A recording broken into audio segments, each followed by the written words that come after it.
Pernah nggak sih kalian dengar kalimat, investasi itu buat orang kaya? Nah, itu adalah mitos yang udah ketinggalan zaman. Sekarang ini, investasi terbuka buat siapa aja, bahkan buat kita yang masih nabung dari uang jajan atau gaji pertama.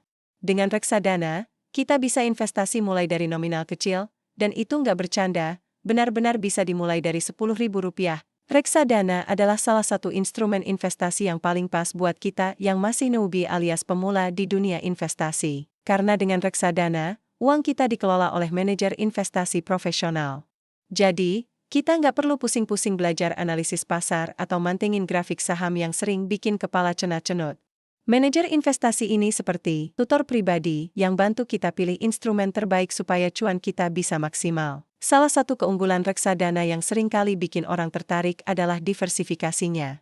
Bayangkan kita punya telur dan kita nggak cuma taruh di satu keranjang. Kalau satu instrumen lagi turun, instrumen lain bisa bantu menyeimbangkan supaya kita tidak rugi besar. Hal lain yang keren dari reksadana adalah likuiditasnya. Artinya, kalau kamu tiba-tiba butuh uang, reksadana bisa dicairkan dengan mudah.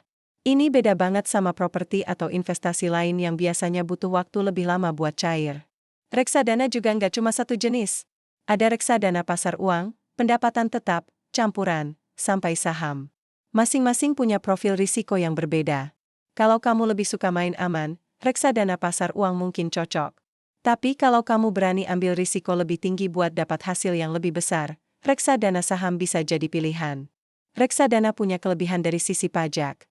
Biasanya, pajak investasi di reksadana itu lebih ringan dibandingkan produk investasi lainnya. Jadi, kita bisa dapat untung lebih optimal tanpa harus terpotong pajak besar-besaran. Masih tunggu apa lagi buat mulai investasi? Mulai dari reksadana dengan nominal kecil adalah langkah awal yang tepat buat belajar tentang dunia investasi.